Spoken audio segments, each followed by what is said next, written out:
Hello दोस्तों, नमस्कार।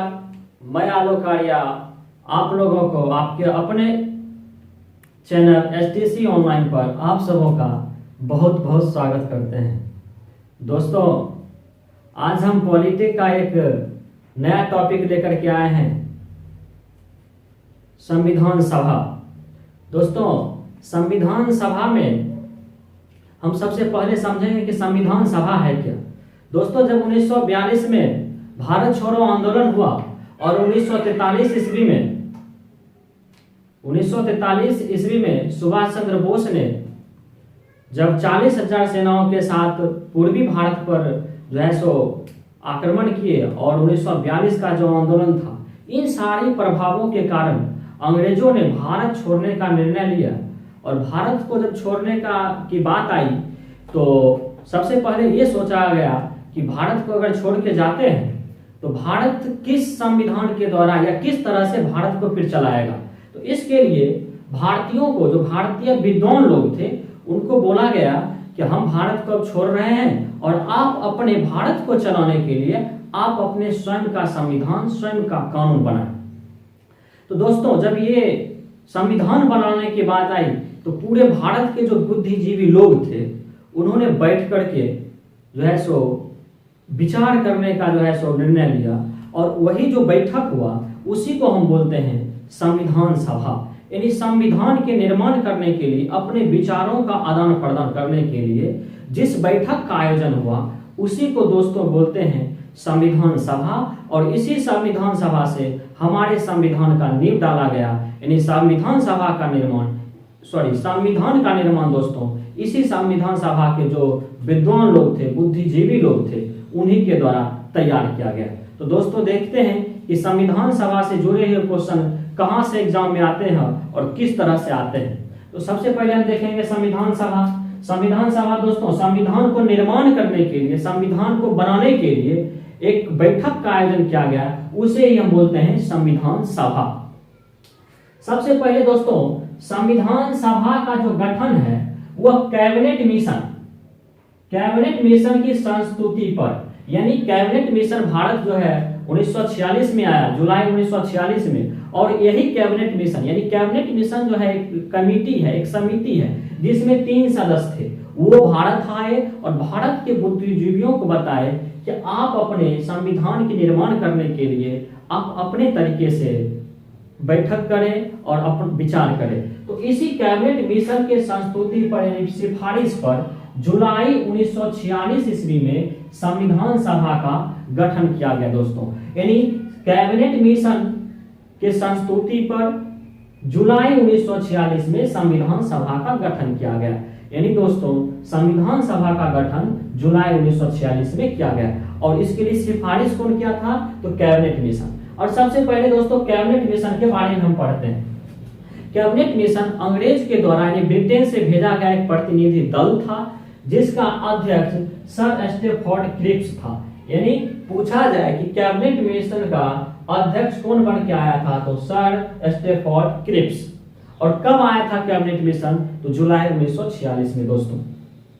अब देखिए, और इसके जो अन्य सदस्य थे दोस्तों वह थे पैंथिक लॉरेंस, यानी लॉर्ड पैंथिक लॉरेंस और बी एलेक्जेंडर और लॉर्ड पैंथिक लॉरेंस। यानी कुल मिलाकर के कैबिनेट मिशन में 3 सदस्य, अध्यक्ष के रूप में स्टैफोर्ड क्रिप्स, इसके अलावा पैंथिक लॉरेंस एवं बी एलेक्जेंडर। दोस्तों, यहां से कई बार क्वेश्चन आते हैं कि कैबिनेट मिशन के अध्यक्ष कौन थे, कैबिनेट मिशन का कब आया, या संविधान सभा का गठन किस समिति के या किस मिशन के सिफारिश पर तैयार किया गया।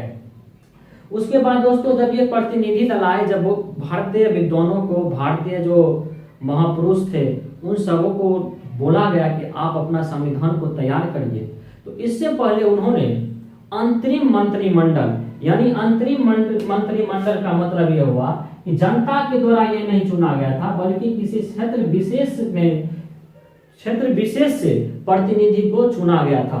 और ये जो है अंतरिम मंत्रिमंडल दोस्तों 2 सितंबर 1946 को अंतरिम मंत्रिमंडल बना। यानी आएगा कि अंतरिम मंत्रिमंडल का गठन कब किया गया दोस्तों? तो 2 सितंबर 1946 को। ये अंतरिम मंत्रिमंडल का मतलब ये दोस्तों कि भारत में बिना, जैसे कि अभी चुनाव जो होता है उसमें हम प्रतिनिधि को चुनते हैं तब उसको मंत्रिमंडल मिलता है, लेकिन उस समय चुनाव नहीं हुए थे और एक विशेष क्षेत्र से विशेष प्रतिनिधियों को चुन करके लाया गया था, उन्हें मंत्रिमंडल में शामिल किया गया, यानी मंत्री बनाया गया। तो 2 सितंबर 1946 को अंतरिम मंत्रिमंडल का गठन हुआ। उसमें विदेश मंत्री जो है नेहरू जी को विदेश मंत्री बनाया गया। यानी यहां से आता है कई बार दोस्तों क्वेश्चन कि अंतरिम मंत्रिमंडल में विदेश मंत्रालय किन्हें दिया गया था, तो उसमें नेहरू जी को विदेश मंत्रालय।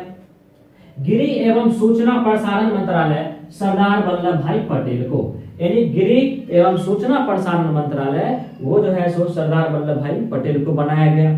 इसके बाद दोस्तों अंतरिम मंत्रिमंडल में रक्षा मंत्री बलदेव सिंह को, यानी रक्षा कौन करेगा दोस्तों, जिसके पास बल रहेगा वही रक्षा करेगा। इसीलिए याद करने के लिए हम ये दिमाग में रख सकते हैं कि बल जिसके पास है वही रक्षा करेगा, यानी बल से बलदेव सिंह और रक्षा करेंगे, यानी रक्षा मंत्री बलदेव सिंह दोस्तों। इसके बाद शिक्षा मंत्री सी राजगोपालाचारी को शिक्षा मंत्री बनाया गया, यानी 2 सितंबर 1946 में जो अंतरिम मंत्रिमंडल का गठन हुआ था उसमें शिक्षा मंत्री सी राजगोपालाचारी को बनाया गया, यानी सी से सी राजगोपालाचारी और सी से शिक्षा दोस्तों याद रखेंगे, थोड़ा सा कनेक्टिंग वर्ड को जोड़ करके ताकि याद रखने में आसानी हो। जिस तरह बल से रक्षा करते हैं किसी का, उसी तरह बलदेव से रक्षा और सी से शिक्षा मंत्री सी राजगोपालाचारी। उसके बाद आते हैं दोस्तों हमारे जो प्रथम राष्ट्रपति थे उन्हें अंतरिम मंत्रिमंडल में, यानी आजादी से पहले जो मंत्रिमंडल बना था 2 सितंबर 1946 को, उस समय राजेंद्र प्रसाद को कृषि एवं खाद्य मंत्रालय बनाया गया था, यानी खाद्य मंत्री, कृषि और खाद्य मंत्री दोस्तों बनाया गया था। उसके बाद देखिए रेल मंत्री दोस्तों आसफ अली को बनाया गया, यानी आसफ अली जो थे उन्हें रेल मंत्रालय दिया गया। पूछा जाता है दोस्तों क्वेश्चन कि 2 सितंबर 1946 में गठित अंतरिम मंत्रिमंडल में रेल मंत्रालय किसे दिया गया, तो आसफ अली को दोस्तों। यहां से कई बार क्वेश्चन आते हैं, चाहे वो बीपीएससी हो, दरोगा हो, सचिवालय हो, हर एक टाइप के जो कॉम्पिटिटिव एग्जाम है यहां से क्वेश्चन 1-2 निश्चित रूप से आते हैं। उसके बाद देखते हैं दोस्तों श्रम मंत्री दोस्तों जगजीवन राम को, यानी जीवन में जब आप श्रम करिएगा तभी आप विकास कर पाइएगा, तभी आप सफल होइएगा। तो इस तरह से आप याद रख सकते हैं दोस्तों कि जगजीवन राम श्रम मंत्री, यानी जीवन में श्रम करिए और सफलता पाइए। इस तरह आप जो है सो कनेक्ट करके चीजों को याद रख सकते हैं। उसके बाद दोस्तों जॉन मथाई को उद्योग मंत्रालय दिया गया, यानी अंतरिम मंत्रिमंडल में जॉन मथाई को उद्योग मंत्रालय मिला। लियाकत अली दोस्तों, ये very very important, Liaquat Ali को वित्त मंत्रालय बनाया गया, वित्त मंत्रालय जो है सो दिया गया, यानी वित्त मंत्री अंतरिम मंत्रिमंडल में लियाकत अली को बनाया गया। इसके बाद दोस्तों विधि मंत्री यानी कानून मंत्री, जैसे कि अभी रविशंकर प्रसाद हैं, उसी तरह कानून मंत्री जोगेंद्र नाथ मंडल को अंतरिम मंत्रिमंडल में कानून मंत्री यानी विधि मंत्री बनाया गया। विधि मंत्री जोगेंद्र नाथ मंडल को आई चुंडीगढ़, इनको दोस्तों वाणिज्य यानी व्यापार से संबंधित जो मंत्रालय है वो जो है सो आई चुंडीगढ़ को बनाया गया।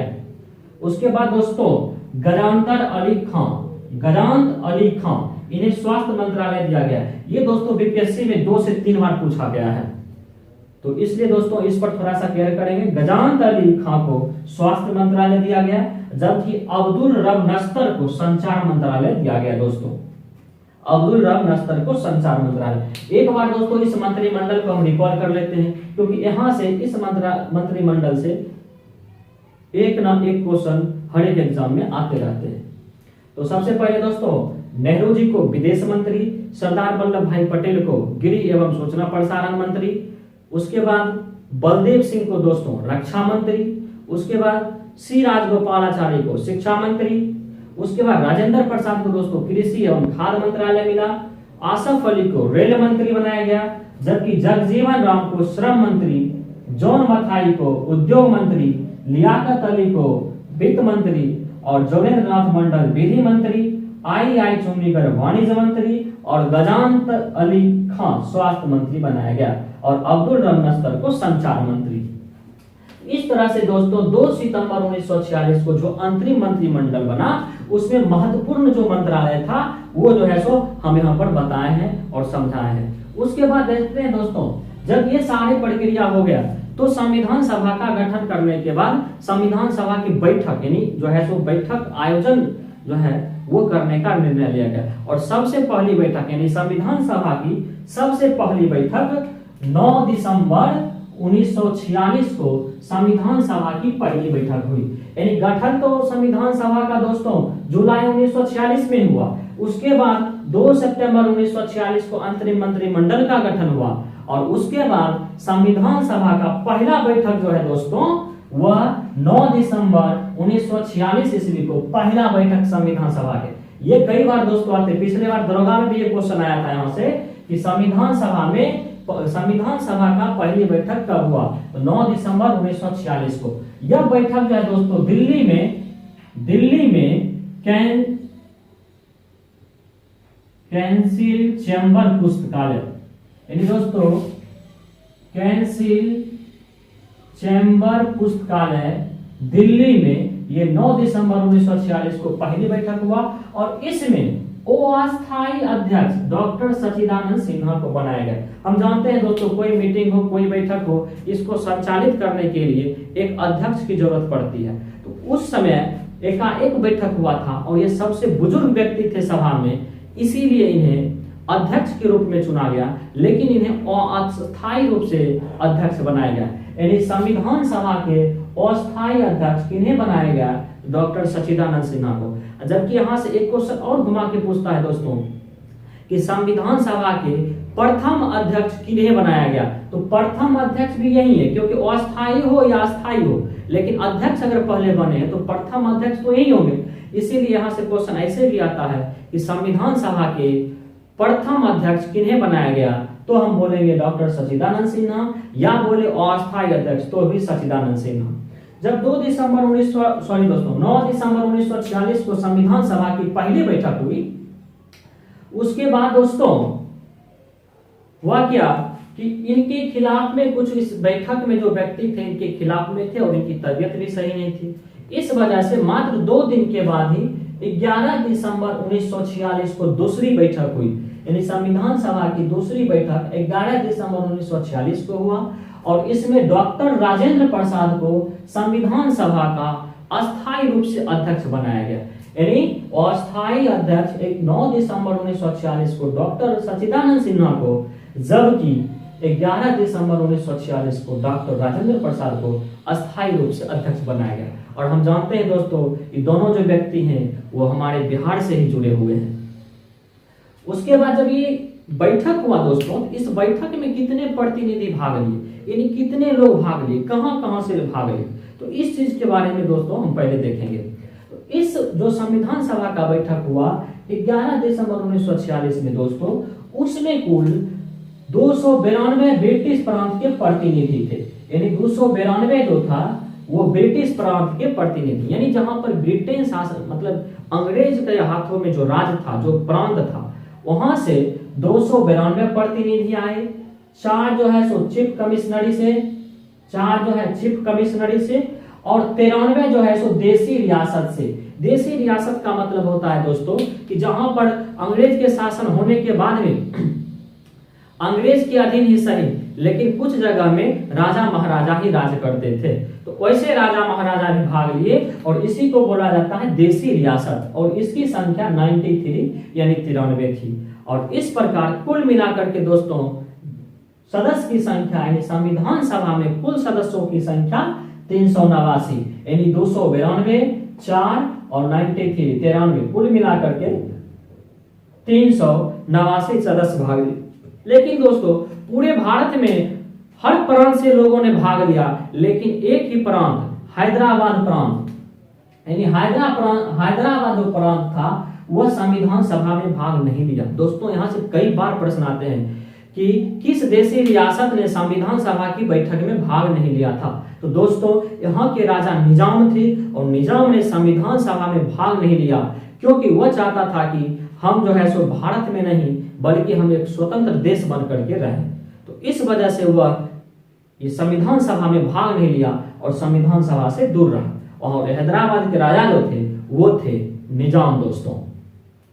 अब दोस्तों ये जब 11 दिसंबर 1946 में इतने प्रतिनिधि भाग लिए तो 13 दिसंबर यानी 9 दिसंबर को पहली बैठक और मात्र 2 दिन के बाद ही दूसरी बैठक, और इसके मात्र 2 दिन के बाद यानी 13 दिसंबर 1946 को संविधान सभा का कार्य जो है सो शुरू हो गया। और इस सबसे पहला दिन ही जिस दिन कार्यवाही दिवस था यानी कार्य शुरू हुआ, उस दिन 13 दिसंबर 1946 को संविधान सभा का कार्यवाही दिवस के रूप में मनाया जाता है। और इसी दिन नेहरू जी के द्वारा उद्देश्य प्रस्ताव जो है सो संविधान सभा में प्रस्तुत किया गया। उद्देश्य प्रस्ताव का मतलब ये हुआ दोस्तों कि जैसे कि आप कोई मीटिंग करते हैं या कोई बैठक करते हैं तो आप अपने उद्देश्य को रखते हैं कि ये मीटिंग किस लिए बुलाया गया है, क्यों बुलाया गया है और क्यों सभी व्यक्ति के साथ हम मिलना चाह रहे हैं। तो इसी को बोलते हैं उद्देश्य, और इसी चीज को नेहरू जी के द्वारा रखा गया, इसी को बोलते हैं दोस्तों उद्देश्य प्रस्ताव। कई बार दोस्तों यहाँ से प्रश्न आता है कि उद्देश्य प्रस्ताव कब संविधान सभा में प्रस्तुत किया गया और उद्देश्य प्रस्ताव कब पारित किया गया, और उद्देश्य प्रस्ताव संविधान सभा में किन के द्वारा प्रस्तुत किया गया था। तो प्रस्तुत दोस्तों नेहरू जी के द्वारा, और उद्देश्य प्रस्ताव 13 दिसंबर 1946 में प्रस्तुत किया गया था, यानी संविधान सभा के आगे रखा गया था। और उसके बाद 13 दिसंबर में उद्देश्य प्रस्ताव रखा गया और 22 जनवरी 1947 को, यानी 22 जनवरी 1947 को दोस्तों उद्देश्य प्रस्ताव पास हो गया। तो यहां से भी दोस्तों क्वेश्चन आता है कि उद्देश्य प्रस्ताव संविधान सभा के द्वारा कब पास किया गया, तो 22 जनवरी 1947 को दोस्तों। उसके बाद जब ये उद्देश्य प्रस्ताव पास हो गया, उद्देश्य पता चल गया कि क्या करना है, तो जितने भी उस संविधान सभा में प्रतिनिधि भाग लिए थे सबों को एक ग्रुप में बांट करके एक कमेटी, अलग अलग ढंग की कमेटी बनाएगी। जैसे कि आप देखते हैं कि कोई भी फंक्शन आप करते हैं तो हर व्यक्ति का अलग अलग रोल होता है, अलग अलग काम दिया जाता है। उसी तरह से संविधान सभा में जितने लोग थे सबों को संविधान के निर्माण करने के लिए अलग अलग विभाग दिया गया कि आप इस क्षेत्र में काम करिए, आप इस क्षेत्र में काम करिए, मतलब अलग अलग क्षेत्र सबको बांटा गया। इसी में दोस्तों हम देखते हैं कि अलग अलग, इसी को बोलते हैं हम समिति, यानी जो ग्रुप बनाया गया अलग अलग, इसी को बोलते हैं समिति। और इस समिति का एक अध्यक्ष बनाया गया दोस्तों, पूरे समिति में एक अध्यक्ष हर विभाग में बनाया गया। तो उसी में दोस्तों यहाँ से कई बार क्वेश्चन आते हैं समितियां से कि किस समिति के अध्यक्ष कौन थे। उसी में देखिए दोस्तों संचालन समिति के अध्यक्ष दोस्तों राजेंद्र प्रसाद को बनाया गया। आप जान रहे हैं कि संविधान सभा के अध्यक्ष भी हैं और इन्हें ही संचालन समिति का अध्यक्ष बनाया गया। और साथ साथ राष्ट्र ध्वज समिति, इनका भी जो है सो अध्यक्ष डॉक्टर राजेंद्र प्रसाद को बनाया गया। यानी डॉक्टर राजेंद्र प्रसाद संविधान सभा के भी अध्यक्ष हैं, संचालन समिति के भी अध्यक्ष थे और राष्ट्र ध्वज समिति जो था उनके भी अध्यक्ष थे। इसके बाद देखते हैं संघीय समिति का दोस्तों नेहरू जी, यानी संघ से जुड़ा जो भी चीज होता था वो सारे चीज नेहरू जी के देखरेख में होता था, इसीलिए इनके अध्यक्ष जो थे नेहरू जी थे। जैसे कि आप देखते हैं कि यहाँ संघीय समिति जुड़ा हुआ है, संघीय संविधान समिति नेहरू जी और संघीय शक्ति समिति, यानी संघ वाला जो भी चीज था उसके अध्यक्ष नेहरू जी थे दोस्तों। तो इस तरह से आप याद रख सकते हैं कि संघ से जुड़ा जो भी चीज होगा वो नेहरू जी जो है सो उसके अध्यक्ष थे। उसके बाद हम देखते हैं दोस्तों प्रांतीय संविधान समिति, यानी प्रांत मतलब राज्य से जुड़ा हुआ जो भी बात होता था दोस्तों वो पटेल जी देखते थे। संघ से जुड़ा हुआ नेहरू जी, जबकि प्रांत से जुड़ा हुआ, इसीलिए प्रांतीय संविधान समिति का अध्यक्ष जो बनाया गया वो पटेल जी को बनाया गया। इसके साथ साथ मौलिक अधिकार एवं परामर्श समिति, इनके भी अध्यक्ष दोस्तों पटेल जी थे। यानी 2 विभाग राजेंद्र प्रसाद को मिला, 2 विभाग नेहरू जी को मिला और 2 विभाग पटेल जी को मिला। इसके साथ साथ दोस्तों एक बहुत ही इंपॉर्टेंट प्रारूप समिति का गठन जो है सो किया गया और इसका अध्यक्ष B.R. अम्बेडकर को बनाया गया दोस्तों, B.R. अम्बेडकर को बनाया गया। जब ये अध्यक्ष कमेटियां जब तैयार हुई तो ये जो है सो संविधान का निर्माण करने के लिए अपना अपना विचार और अध्ययन किए। अध्ययन के आधार पर इन्होंने जो है सो कई देशों से संविधान दूसरे देशों से जो वहाँ से महत्वपूर्ण चीजें थे वो जो है सो भारतीय संविधान में जोड़ा गया। और इस तरह से टोटल जो है दोस्तों भारतीय संविधान को रूपरेखा इसी तरह से तैयार किया गया। और इसके बाद जब ये सारी प्रक्रिया हो गई, संविधान सभा का गठन हुआ, बैठक हुआ, अलग अलग कमेटियां बनी, अलग अलग विभाग सबको मिला, तो अंतिम में जाकर के दोस्तों इस संविधान का कुल मिलाकर के 114 दिन बहस चला दोस्तों। यानी हमारे संविधान को बनाने के लिए 114 दिन पर जो है सो बहस चला कुल मिला के, और 2 वर्ष 11 महीना और 18 दिन लगा दोस्तों। यानी हमारे संविधान को बनने में 2 वर्ष 11 महीना 18 दिन लगा। और कुल जो बहस चला इसके लिए, यानी बहस मतलब क्या होता है कि एक दूसरे से संवाद करना, तर्क वितर्क करना, ये जो चला 114 दिन तक चला। और अंतिम में हमारा संविधान जो है 26 नवंबर 1949 को, यानी 26 नवंबर 1949 को दोस्तों हमारा संविधान सभा द्वारा संविधान को पास कर दिया गया। यानी ये सारी कमेटियां मिलकर के जो संविधान तैयार किया वो जो है सो संविधान सभा के द्वारा 26 नवंबर 1949 को दोस्तों 1949 को दोस्तों पास कर दिया गया। इस प्रकार पास करने के बाद कुल जो खर्च हुआ दोस्तों हमारे संविधान के निर्माण में, क्योंकि अलग अलग कमेटियां बनी थी तो अलग अलग खर्चे थे, तो कुल मिलाकर के हमारे संविधान पर जो खर्च बनने में जो खर्च आया वो आया 63,96,729 रुपया दोस्तों। यानी हमारे संविधान को बनने में कुल जो है सो 2 वर्ष 11 महीने 18 दिन 114 दिन कुल बहस चला, और संविधान सभा के द्वारा संविधान को 26 नवंबर 1949 को पास कर दिया गया। और इसमें जो कुल खर्च आया 63,96,729। और जब संविधान बना दोस्तों उसमें कुल मिलाकर के 395 अनुच्छेद, 22 भाग और 8 अनुसूची तैयार किया गया। यानी संविधान सभा में जब भारत का पहला संविधान तैयार किया गया 26 नवंबर 1949 को पास किया गया, उस समय हमारे संविधान में 395 अनुच्छेद, 22 भाग, 8 अनुसूचियां थी दोस्तों संविधान सभा के द्वारा। तो उसके बाद जो है सो इससे जुड़े हुए कुछ और महत्वपूर्ण बिंदु हैं उसको हम समझेंगे। इसमें देखिए सबसे पहले 22 जुलाई 1947 को दोस्तों राष्ट्र ध्वज को यानी तिरंगा को अपनाया गया संविधान सभा के द्वारा। यानी तिरंगा का 3 कलर होगा, इसमें जो है सो एक चक्र होगा और उसमें 24 तिलियां होगी। ये सारी प्रक्रिया जो है सो अपनाया गया वो 22 जुलाई 1947 को। उसके बाद 24 जनवरी 1950 को दोस्तों संविधान सभा का अंतिम बैठक हुआ।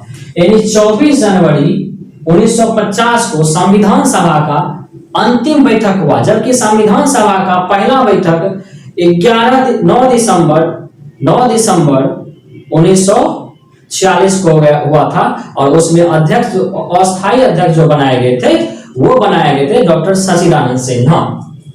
और अंतिम जो हुआ बैठक वह 24 जनवरी 1950 को, और 24 जनवरी 1950 को ही राष्ट्रगान एवं राष्ट्रगीत जो है उसे अपनाया गया दोस्तों। तो यहाँ से कई बार क्वेश्चन आता है कि भारतीय संविधान में राष्ट्रगान को कब अपनाया गया, यानी 24 जनवरी 1950 को राष्ट्रगान और राष्ट्रगीत दोनों को, जबकि झंडा को यानी राष्ट्रध्वज जो है उसको 22 जुलाई 1947 को। अब दोस्तों इससे जुड़े हुए हम जो प्रारूप समिति जो पढ़े थे उससे जुड़े हुए कुछ और महत्वपूर्ण बिंदु है उसको थोड़ा सा समझ लेते हैं। सबसे पहला नंबर संविधान का जो प्रारूप है दोस्तों, संविधान का प्रारूप जो तैयार किए थे वो किए थे B.N. राव। यानी B.N. जो राव थे वो संविधान का प्रारूप तैयार किए थे।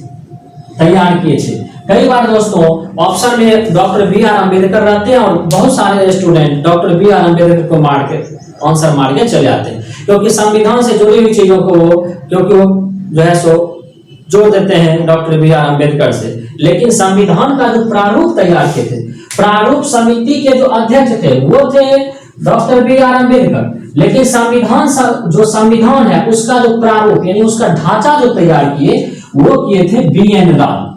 यहाँ से दोस्तों कई बार क्वेश्चन आते हैं, बीपीएससी में कई बार यहाँ से क्वेश्चन आए हैं कि संविधान सभा के प्रारूप को तैयार किनके द्वारा किया गया था। तो बहुत सारे स्टूडेंट अंबेडकर मार करके आते हैं, लेकिन ऐसा नहीं है। इनके प्रारूप BN राव तैयार किए थे। उसके बाद प्रारूप समितियों में दोस्तों कुल मिलाकर के प्रारूप समितियों का जो गठन किया गया वो जो है सो 29 अगस्त 1947 को किया गया। यानी प्रारूप समिति जो पढ़े थे जिसके अध्यक्ष अंबेडकर जी हैं थे, उसका गठन 29 अगस्त 1947 को किया गया। और इसमें दोस्तों कुल मिलाकर के 7 सदस्य थे। ये भी कई बार आया है कि भारतीय संविधान में संविधान सभा का जब गठन हुआ था तो उस समय प्रारूप समितियां में कुल कितने सदस्य थे। और कई बार सदस्य को नाम मैचिंग करने के लिए आते हैं, यानी नाम पूछे जाते हैं कि कौन कौन सदस्य थे। यानी कुल मिला के 7 सदस्य, जिसमें एक अध्यक्ष के रूप में दिए थे, अध्यक्ष के रूप में BR अम्बेडकर। इसके बाद दूसरे जो सदस्य थे वो थे N गोपालास्वामी अयंकर, N गोपालास्वामी अयंकर। और तीसरे सदस्य AK स्वामी अय्यर, AK स्वामी अय्यर। चौथा जो थे KM मुंशी, यानी अंबेडकर जी, अय्यर जी, अयंकर जी, अय्यर जी, अंबेडकर जी, अयंकर जी, अय्यर जी। ऐसे करके दोस्तों 3-3 करके याद रखेंगे। अंबेडकर जी, अयंकर जी, अय्यर जी, मुंशी राव, मुंशी जी यानी KM मुंशी, और N Madhavrao, N Madhavrao. N Madhavrao दोस्तों इनकी मृत्यु हो गई कुछ दिनों के बाद, तब इनके स्थान पर BN मित्र को जो है सो इनके स्थान पर आए। यानी N माधवराव का मृत्यु हो गया कार्यकाल में ही, तो इन्हें BN मित्र के स्थान पर ये आए। BN मित्र जो है सो इनके स्थान पे दोस्तों आए। उसके बाद DP खेतान, DP खेतान भी ये सदस्य थे प्रारूप समिति के, लेकिन इनका भी मृत्यु हो गया और जिसके कारण इनके स्थान पर TT कृष्णाचार्य आए, TT कृष्णमाचार्य। उसके बाद एक सदस्य मुस्लिम सदस्य सैयद मोहम्मद सादुल्लाह थे दोस्तों, सैयद मोहम्मद सादुल्लाह। यानी कुल मिलाकर के 7 सदस्य थे, जिसमें अंबेडकर जी, अयंकर जी, अय्यर जी।